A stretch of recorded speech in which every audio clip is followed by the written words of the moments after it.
It's going to happen. Sooner or later, you're going to have some kind of experience with the person.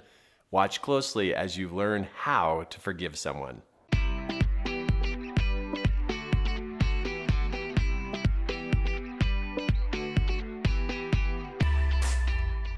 Well, it happened, didn't it? Oh, somebody did something. I know. They hurt you. They messed with your life. They didn't do what they said they were going to do. And now what? You're hurt, you're disturbed, you're bugged, you're bothered, you're mad. What do? You can go on, and just, you know what though? You hurt, right? It's either stuck right here, or it's right here, or maybe it's moved over to your neck and it feels like it's a pain in the neck right now, but somewhere in you, you feel it. And you don't know how to let that go. But you know that it's time to move on, and you're wondering, how come I can't forgive this person? How do you do this? How do you really forgive someone? You're not alone on this. I think it's fascinating. Sometimes we think we're the last one on the planet who doesn't know how to do things. This topic actually is one of the most misunderstood topics in the world today. People really don't know how to forgive. And so if you don't know how, and you feel like you're missing some steps or missing something, and it's just something's not working, well, that's why I'm here for you today. I want to help you with some other ways of looking at this that I believe will help you so that you can let go of some of that. Not that the other person gets away with what they did.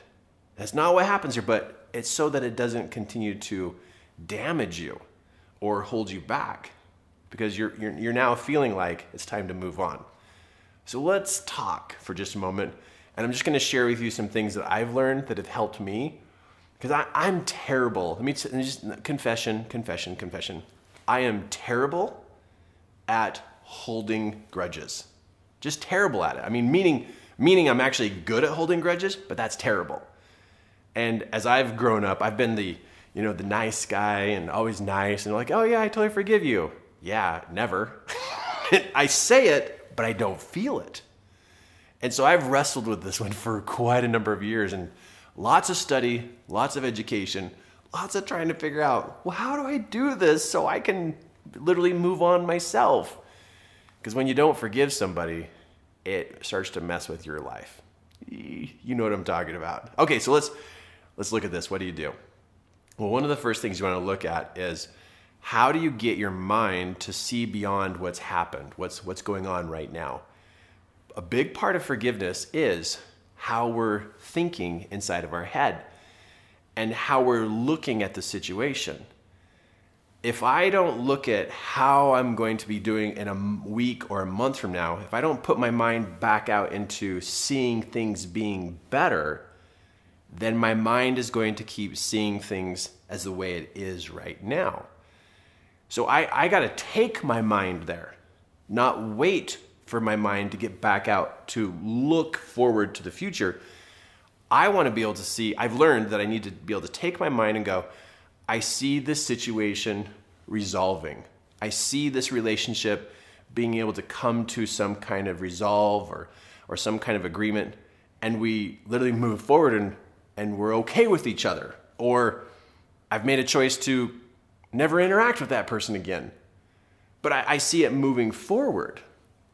You see, when we don't have that insight of things moving forward, we actually can feel very stuck in the moment.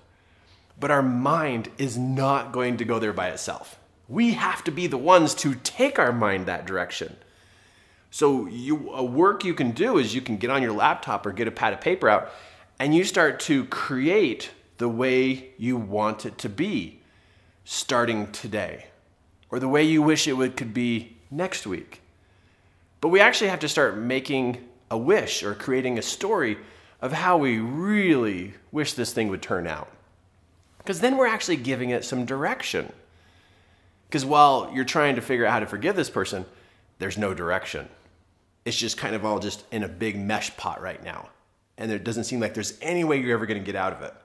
But you're in charge of you. You're in charge of you. And if you don't take your mind to a place of seeing it come to some kind of agreement or resolve or a decision, Who else is going to make this happen? We got to take charge of that. And today's a great day for you to take charge of, this is how I see this, and this is how it's going to turn out. And I'm going to write this down in how it's going to turn out. Don't just think about it, because thoughts can get twisted and changed and put down and forgot about. You put this in writing so that it's in a way for you to be able to commit to it, to agree to it, to put all your ideas on paper. Now, you're not trying to draft this in one perfect sitting. Maybe it's just a bunch of bullet points or a bunch of thoughts of like, I wish we were still talking. I wish we could sit down in the same room together. I wish we could be friends again. I wish we could, but you write down all these wishes and wants about how it's going to resolve. And then you can actually take the charge of your mind and point it in a direction of where you wish this could go. The next part is, in the writing, you're actually beginning to express yourself, getting out those feelings and those thoughts that are going on inside of you. Along with creating the paragraph of, how you wish this would turn out, maybe on a separate piece of paper, you really write down how you feel. Maybe you got something else you need to express about it that you didn't say to them because you're worried it's going to hurt them or it's going to offend them more. Because I know people, and people do not fully express themselves. Every person I've ever met has held back emotions and held back what they were going to say. And as long as you have some talk or some emotion that you held back, it's like putting a sliver way down deep inside of you in the bottom of your heart, and it's just going to fester over the years. So you got your one part, you're writing your story about where you're going. You got the second part, you got to get all the rest of that expression out and really express how you feel. Every thought and feeling, and be completely honest with yourself in how you feel. Now what you write down there, you don't give that to a person. That's going to be very intense and a lot of emotion, and it's going to have a lot of other stuff mixed in there, meaning other experiences and past experiences. But it just gives you a way to express yourself so that you can help this story to be able to happen. The way you want to see it from now on. So there's number 1 and number 2. And these are things that I do. This is what I'm doing.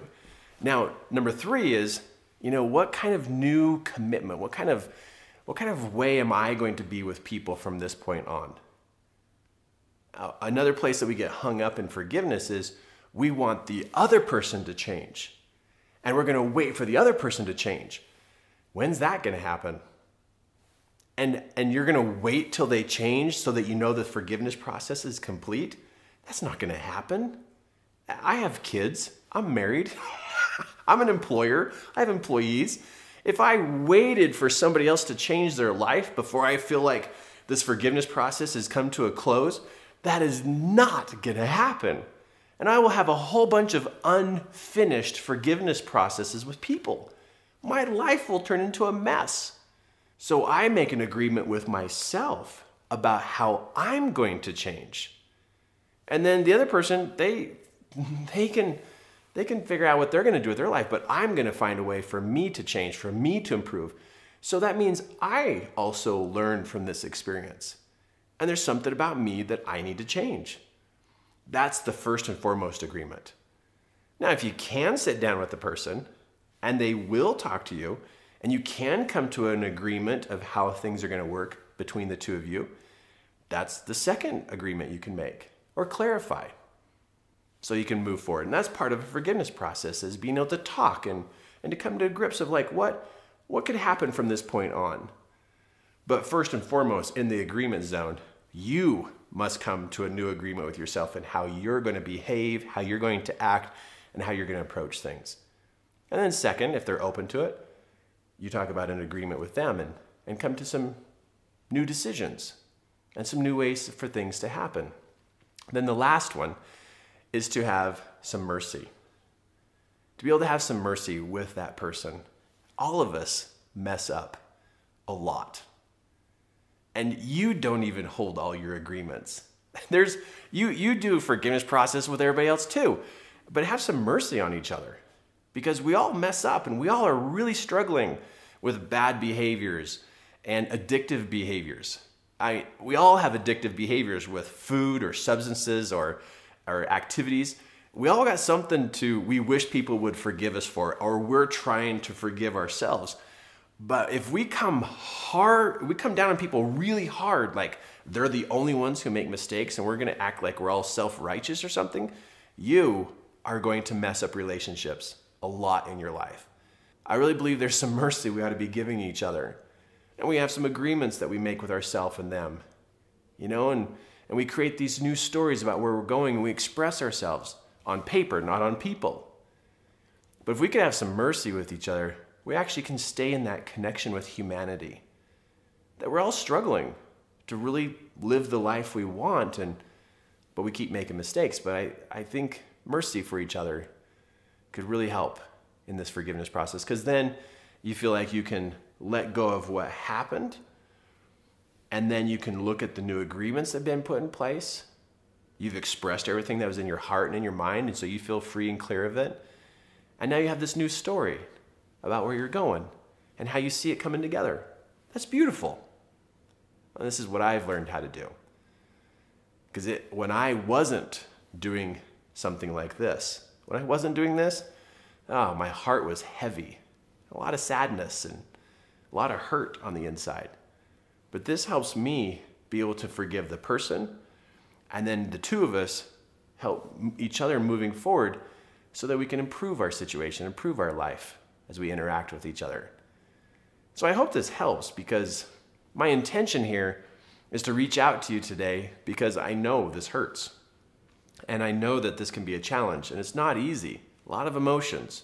And that's why you go through this expression piece and write down your thoughts and feelings. And all along my way, I never give somebody that piece of paper. And I don't ask anybody else ever to read those things. It's just me getting rid of all those thoughts and feelings. But if this has not happened to you yet, you might want to come back and watch this video again when it does happen. Pretty much in a given month of 30 days, you're going to have an experience with an individual where you get to practice forgiving them, and you get to practice forgiving yourself. It's just how life goes. So maybe we get to practice this and get to practice having mercy on each other. But that's what we're doing here. My mission, and my wife and I, Kim and I, this is our mission, is to help. Be able to help lay it out and give some ideas and some steps of what to do, so you don't have to keep suffering and living a life of misery because you're struggling with forgiveness.